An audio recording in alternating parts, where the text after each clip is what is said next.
ជំនួសបងចឹងខ្ញុំនឹងយកឥឡូវលាក់នៅលើអតិបងបើសិនជាបងរកឃើញចំនួន3លើកខ្ញុំឲ្យបង300000បាទបងតែខ្ញុំនឹងឲ្យរយៈពេលបងចំនួន1នាទីបងធ្វើការបិទភ្នែកធ្វើការលាក់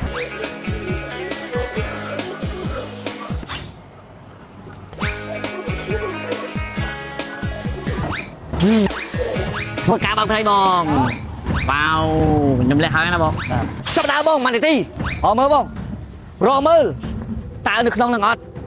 បើរកមើលបងបាទរកមើលរកមើលអូនេះបងឃើញបងបាយសូហ្វាបាយហើយលឿនណាទៅប៉ើមើលបងចឹងនៅសល់2លើកទៀតកែរហណាគ្នាចង្វាក់នេះយើងនឹងលាក់ឲ្យខ្លាំងបងធ្វើការបិទភ្នែក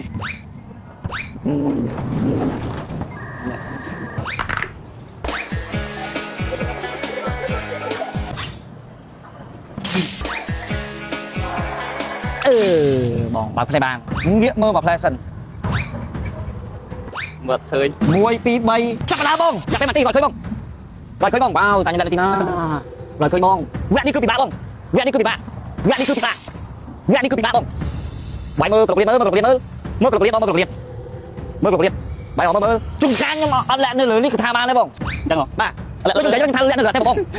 សល់20ខែទេបង20វិធីទេបង20វិធីទេបងឥឡូវ10វិធីទេ10ខែបងអ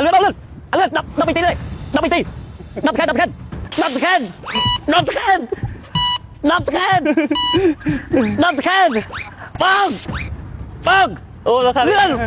បងបាយមើលនាទីបងឯងអាម៉ាសខេនទៀតគឺគាត់ចាញ់ហ្នឹងមិញតែខ្ញុំនៅឈរក្រោយខ្នងបងខ្ញុំឃើញទេ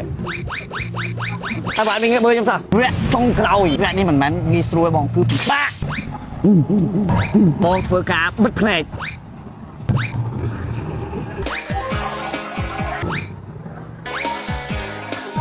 ខ្ញុំក៏ឃើញអត់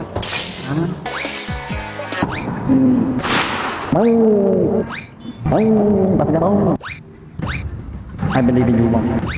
I believe in you ចាប់ដើមបងរកឃើញ300000អូនាទីណារកឃើញ300000បងបាទបកែលាក់រួចបាទបងខ្ញុំបកែលាក់អូនៅបងឆាប់ផ្លែតបាយថាណានៅខាងក្រោយបងចង់បាយយកមើលបងមែនវ៉ាវ300000ទីងវិញអរគុណច្រើនតែបងដែលបានចូលលេងជាមួយខ្ញុំ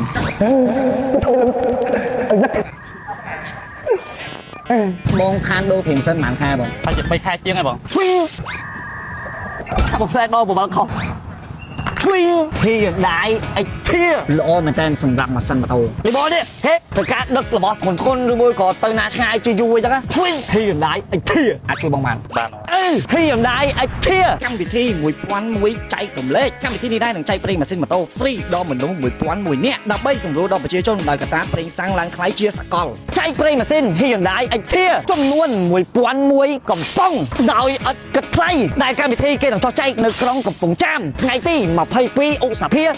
2026ជាមួយនឹងលក្ខខណ្ឌងាយដោយបងប្អូនគ្រាន់តែភ្ជាប់មកជាមួយនឹងការគ្រីច្បាប់ដើមរួចទៅទីតាំងដែលគេធ្វើការចែកនោះបងប្អូននឹងទទួលបានប្រេងម៉ាស៊ីន Hyundai Xpander មួយកំប៉ុងភ្លាមហើយចំពោះទីតាំងដែលត្រូវបានដាក់ចែកមាន3ទីតាំងទីតាំងទី1គឺផ្សារបឹងកុកទីតាំងទី2គឺផ្សារធំទីតាំងទី3គឺការ៉ាសាំងការតិចទន្លេអ៊ុំជួបគ្នានៅថ្ងៃទី22 ឧសភាដើម្បីទទួលបានប្រេងម៉ាស៊ីន Hyundai Xpander ទៅបានហើយបង let's go